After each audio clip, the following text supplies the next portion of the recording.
Hello दोस्तों, नमस्कार। आइए देखते हैं अगली टॉपिक। पिछले वीडियो में हमने आपको कूलाम का नियम पढ़ाया था। कूलाम का नियम जिसमें आपने अदिश रूप पढ़ा था। अब जो है इसमें आप कूलाम के सदिश रूप के बारे में पढ़ेंगे। कूलाम के नियम का सदिश रूप वेक्टर फॉर्म में बताया जाएगा आपका कूलाम का नियम, जिसमें हम मान और दिशा दोनों के बारे में देखेंगे। जैसे देखें यहाँ पर ए और बी दो बिंदु हैं, जहां पर दो आवेश रखे गए हैं, दो बिंदु आवेश। कहां पर Q1 और Q2 चिन्ह के जो एक ही चिन्ह है, दोनों का समान चिन्ह है। ठीक है, दोनों प्लस आवेश हैं। Q1 और Q2 एक ही चिन्ह के दो बिंदु आवेश, ठीक है, बिंदु A और B पर रखे गए हैं। ठीक है, Q1 और Q2 समान चिन्ह के दो बिंदु आवेश बिंदु A और B पर रखे गए हैं। ठीक है, जिनके बीच की दूरी R है। इन दोनों आवेशों के बीच की दूरी कितनी है? R है। ठीक, अब जो है Q1 के कारण, ठीक है, आवेश Q1 के कारण Q2 पर लगने वाला बल, आवेश Q1 के कारण Q2 पर लगने वाला बल वेक्टर F21 है। ठीक है, आवेश Q1 के कारण आवेश Q2 पर लगने वाला बल कितना है? वेक्टर F21 है। ठीक है, आवेश Q2 के कारण Q1 पर लगने वाला बल जो है वेक्टर F12 है। आवेश Q2 के कारण Q1 पर लगने वाला बल वेक्टर F12 है। ठीक है, तो इस तरह से आपने देखा कि माना Q1 और Q2 एक ही चिन्ह के दो बिंदु आवेश हैं, जो बिंदु A और B पर निर्वात में रखे गए हैं। बिंदु A और B पर निर्वात में रखे गए हैं। इनके बीच की दूरी R है। ठीक, माना Q1 के कारण Q2 पर लगने वाला बल वेक्टर F21 है। Q2 के कारण Q1 पर लगने वाला बल वेक्टर F12 है। ठीक, तब अब हम बल का मान निकालेंगे। यह जो Q1 के कारण Q2 पर बल लग रहा है वेक्टर F21, पहले उसका मान निकालते हैं। तो वेक्टर F21 का मान कितना होगा? तो वेक्टर F21 बराबर 1/4 pi epsilon not, 1/4 pi epsilon not Q1 Q2 बटे R स्क्वायर। यह मान हो गया। अब दिशा क्या होगी? तो यूनिट वेक्टर, ठीक है, यूनिट वेक्टर R12। Q1 के कारण Q2 पर लगने वाला बल निकालना है यार। तो यह जो बल लगेगा किधर लगेगा? इस साइड में बल लग रहा है। दिशा आपको देखें, यह है आपका unit vector R12, unit vector R12। यह हो गया आपका दिशा। यह दिशा को रिप्रेजेंट कर रहा है और यह बल के मान को रिप्रेजेंट कर रहा है। तो वेक्टर F21 बराबर 1/4 pi epsilon not Q1 Q2 बटे R square unit vector R12, समीकरण नंबर 1। ठीक, अब यहाँ पे जो यूनिट वेक्टर R12 है, यह Q1 से Q2 की ओर इंगित करने वाला एकांक वेक्टर है। यूनिट वेक्टर R12 क्या है? Q1 से Q2 की ओर प्रदर्शित करने वाला एकांक वेक्टर है, यूनिट वेक्टर है। ठीक, अब आते हैं Q2 के कारण Q1 पर लगने वाला बल वेक्टर F12। तो वेक्टर F12 कितना होगा?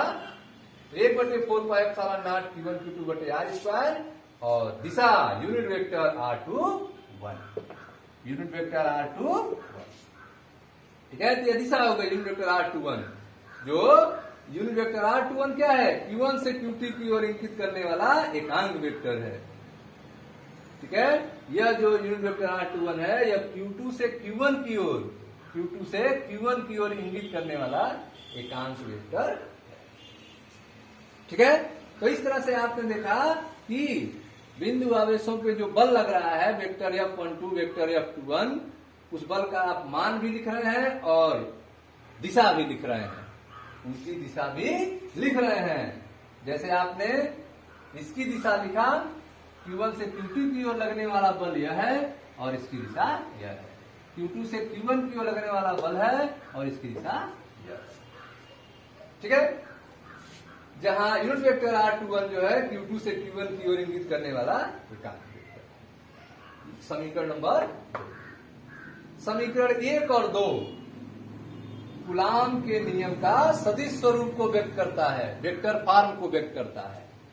ठीक है, यह जो आप देख रहे हैं वेक्टर F21 1/4πε0 Q1 Q2 बटे R स्क्वायर वेक्टर R12 और वेक्टर F12 4πε0 Q1 Q2 बटे R स्क्वायर वेक्टर F21, यह कूलाम के नियम के सदिश स्वरूप को व्यक्त करता है। ठीक है, इसे दूसरे रूप में भी लिख सकते हैं आप, इस नियम को आप दूसरे रूप में भी लिख सकते हैं। इस यूनिट वेक्टर जो आप देख रहे हैं इसको बदल सकते हैं। आप पढ़े होंगे यूनिट वेक्टर ए बराबर वेक्टर ए बटे माड ऑफ वेक्टर ए, इस तरह पढ़े होंगे। या फिर इसको ऐसे लिख सकते हैं वेक्टर ए बटे ए।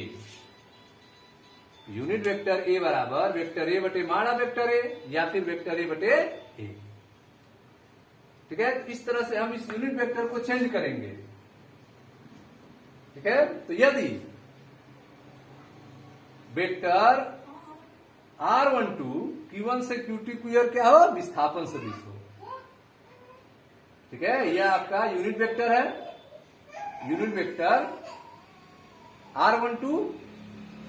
ठीक है, यूनिट वेक्टर R12 इसको क्या लिख सकते हैं, वेक्टर R12 बटे R लिख सकते हैं।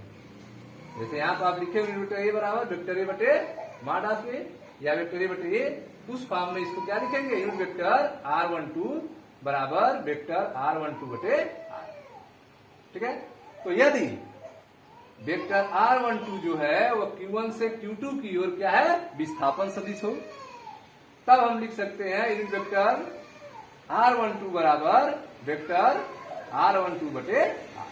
तो यूनिट वेक्टर R12 की जगह क्या लिख सकते हैं, वेक्टर R12 बटे R लिख सकते हैं। तो यह समीकरण क्या हो जाएगा, अतः समीकरण 1 से वेक्टर F21 बराबर 1/4πε0 Q1 Q2 बटे R square, unit vector R12 की जगह लिखेंगे वेक्टर R12 बटे R, वेक्टर R12 बटे R। ठीक है, अब यहाँ पे नीचे जो R स्क्वायर है और R है यह मिलकर R क्यूब हो जाएगा। यह हो जाएगा वेक्टर F21 बराबर, ठीक है ना, वेक्टर F21। ठीक है, 1/4πε0 Q1 Q2 बटे R क्यूब वेक्टर R12, यह हो जाएगा। यहां पर R क्या है, R विस्थापन सदिश है। R क्या है, विस्थापन सदिश है जो वेक्टर R12 का परिमाण है, अर्थात R बराबर है माड ऑफ वेक्टर R12। R बराबर है माड ऑफ वेक्टर R12। ठीक, इसी प्रकार इस समीकरण को आप लिख सकते हैं वेक्टर F12 बराबर 1/4πε0 Q1 Q2 बटे R क्यूब आप वेक्टर R21।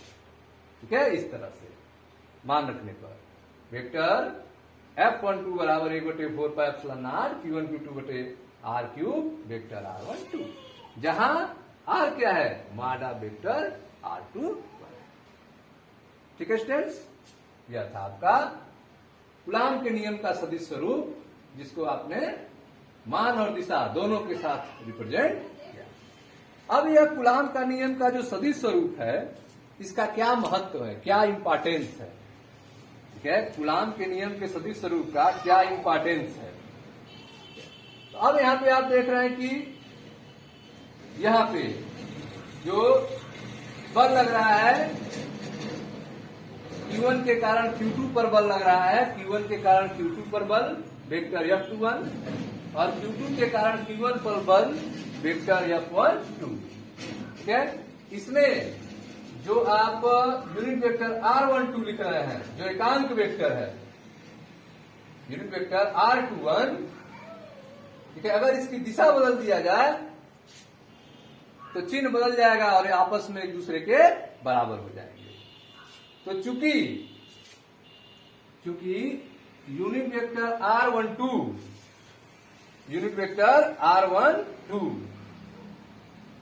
ठीक है, या फिर आप लिख सकते हैं यूनिट वेक्टर R21 बराबर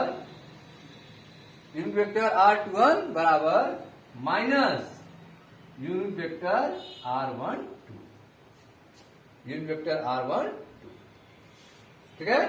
तो यूनिट वेक्टर r21 बराबर माइनस यूनिट वेक्टर r1 2, ठीक है। इस तरह हम कर सकते हैं। चूंकि यूनिट वेक्टर r12 जो है तथा यूनिट वेक्टर r21 विपरीत दिशाओं के एकांक वेक्टर है, विपरीत दिशाओं के एकांक वेक्टर, एक इस दिशा में लग रहा है और एक इस दिशा में लग रहा है। यूनिट वेक्टर r12 इस दिशा में लग रहा है और यूनिट वेक्टर r21 इस दिशा में लग रहा है। तो इनको अगर इसका दिशा बदल देंगे तो माइनस हो जाएगा और यह एक दूसरे के सीध में हो जाएंगे। तो आप इसको लिख सकते हैं यूनिट वेक्टर r21 बराबर माइनस यूनिट वेक्टर r1, ठीक है। तो इस तरह से समीकरण 1 और 2 को जो बल है, बल को आप भी माइनस करके बराबर कर सकते हैं, अर्थात वेक्टर, ठीक है, F21 बराबर माइनस वेक्टर F12, ठीक है। वेक्टर F21 बराबर माइनस वेक्टर F12, ठीक है। अर्थात दोनों आवेशों द्वारा एक दूसरे पर लगने वाला बल बराबर और विपरीत है। दोनों आवेशों द्वारा एक दूसरे पर लगने वाला बल क्या है, बराबर है और विपरीत है। अर्थात कूलाम का नियम न्यूटन के तृतीय नियम का पालन करता है। कूलाम का नियम जो है वह न्यूटन के तृतीय नियम का पालन करता है, ठीक है। यह पहला महत्व है कि जिस तरह से न्यूटन का तीसरा नियम होता है उसी तरह से कूलाम का नियम भी न्यूटन के तीसरे नियम का पालन कर रहा है।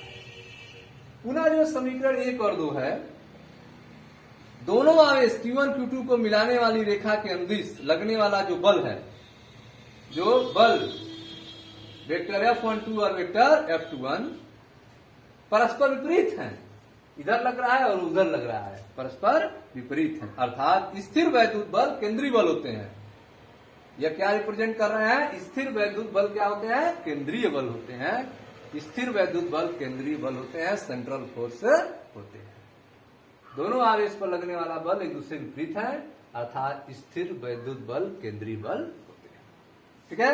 यह कूलाम के नियम का सदिश स्वरूप का महत्व होता है। मिलता है नेक्स्ट वीडियो में, जहां एक से अधिक आवेशों के बीच लगने वाले बल की गणना किया जाएगा, अर्थात force between multiple charge, principle of superposition के बारे में हम लोग पढ़ेंगे। बहुल आवेशों के बीच बल अध्यारोपण का सिद्धांत के बारे में पढ़ेंगे, ठीक है फ्रेंड्स। मिलते हैं नेक्स्ट वीडियो में।